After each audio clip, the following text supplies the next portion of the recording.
Bitcoin is amazing, but the real opportunity might be this coin that I'm going to talk about in lesson number 5. And we're talking about Ethereum. We're talking about why I changed my name to DeFi Mike 5 years ago.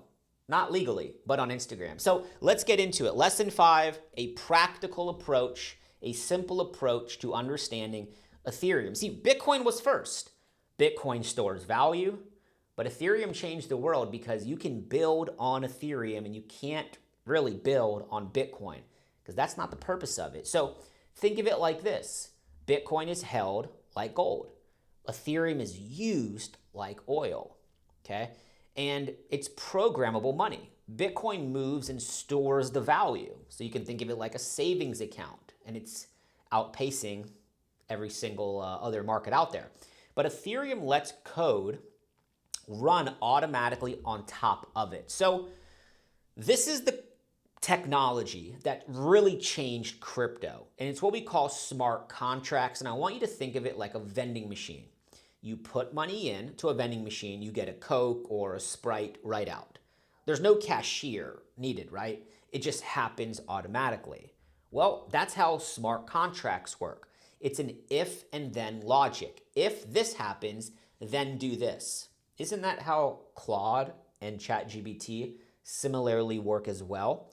There's no middleman, okay? And it can't be changed. So you can build a smart contract to give you the weather every day. You could build a smart contract to do your taxes. You could build a smart contract to build platforms, and the rules cannot be changed after the code is written.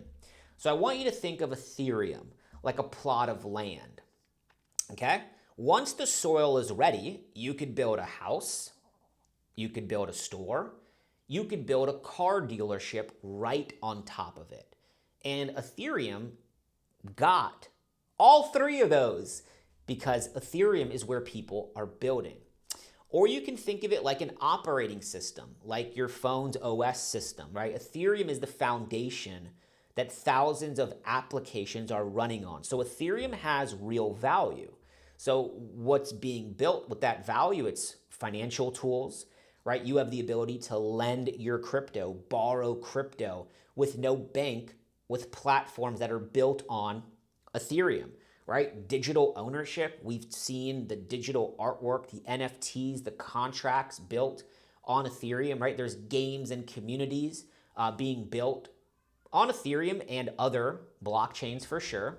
So just remember, ETH isn't just the coin that you hold, which you can own the coin and hopefully it goes up in value, but it's an ecosystem. It's a system that's running right now. So it's kind of playing 2 roles. People buy and hold Ethereum, right, to make money.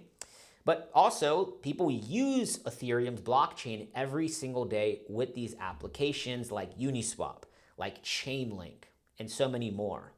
Now, Ethereum had a lot of issues in the past, and they fixed it with these things called gas fees. So every time Ethereum is sent on the blockchain, a little bit of Ethereum gets burned. So it actually has a deflationary mechanism inside the blockchain, which through time, there are reports showing that Ethereum could be, which is at 120 million tokens today, it could be going down dramatically over the next 20 to 30 years because of these things called gas fees. And these are like the toll roads. So the more usage of Ethereum, the more usage of the network, the gas fees can go up a little bit, but guess what? More Ethereum gets burned on the network. So let's put these side by side. Bitcoin's that digital gold. Ethereum's that digital infrastructure, a platform to be building on, okay? And yes, institutions are interested here as well. BlackRock has $7 billion in the ETHA, assets under management. The ETFs launched in 2024, which is 2 years is nothing as we're filming this video. And now BlackRock recently just launched a staking product because Ethereum, you could actually earn interest or yield about 3% for holding Ethereum, and even institutions want a piece of that. So the myth is Ethereum's trying to replace Bitcoin. That's never going to happen. They're built for different jobs. One's a store of value, and the other's for platforms and smart contracts. So there's three things to remember here. Programmable. Smart contracts can run on Ethereum. It's gas powered, okay? It's also proof of stake. So now there's no miners or computers creating Ethereum. The network creates and destroys Ethereum every single day, and you can build on top of Ethereum. So remember this, Ethereum is a programmable platform, not just another coin to hold. And smart contracts can run on Ethereum and other blockchains, but ETH is the biggest. ETH is the fuel for altcoins, okay? So why does this matter? Remember, if you've bought crypto, you understand what powers, come with it, right? Each crypto has a little bit of difference in it, but when you're sitting on Ethereum or you're owning Ethereum, you have a piece of DeFi, tokenized finance, decentralized finance, all on the blockchain.